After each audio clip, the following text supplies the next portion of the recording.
You may have heard that Aston Martin lost £24 million last year, but things aren't nearly as bad as they seem.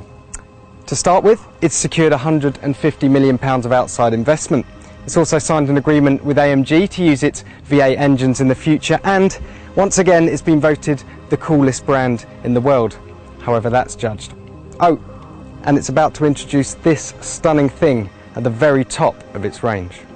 The Vanquish Volante is the latest in a long line of V12 Aston convertibles, known more for their supermodel good looks and posing prowess than pin-sharp handling. But with a chassis that's 14% stiffer than the DBS Volante and the same 565 horsepower 6-litre V12 as the Vanquish Coupe, and an identical 0 to 62 time as the Coupe of 4.2 seconds, this could be the convertible to buck the trend.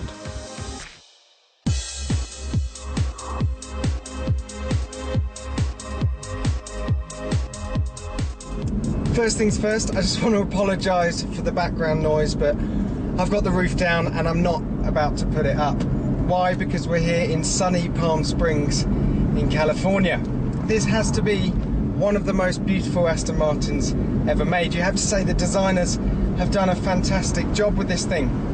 They've kept the carbon skin from the coupe, and they've even kept that beautiful sculptural rear wing at the back. As for the roof, the fabric roof, well, that folds back in 14 seconds behind these two humps behind my head. And I have to say, right now, cruising around on these beautiful flowing mountain roads, life feels pretty damn good. But what happens when we want to up the pace and find some faster corners?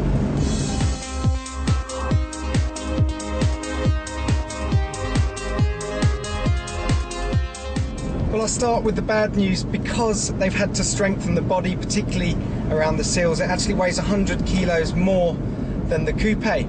The two-stage adaptive dampers and the springs, well, they're slightly softer settings to account for the weight variation, and that means on these smooth US roads here, it actually flows beautifully and really breathes with the road surface. I got a feeling though that back on UK roads, it's going to feel a lot more brittle. The chassis, well, it's actually 14% stiffer than the old DBS Volante, but you can feel it flexing here and there when you hit a bump mid-corner. Still, I reckon 80% of the time, unless you're flat out on a track, this thing clings on just as well as the coupe. As for this engine, this 6-litre V12 engine, well, we're probably familiar with it now, and we all know just how good it sounds. You can hear it roaring away behind my head there.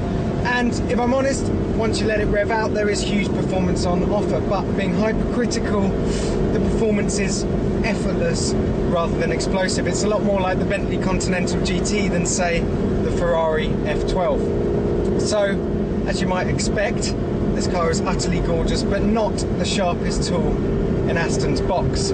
Still, if that's what you want, there's always the V12 Vantage S.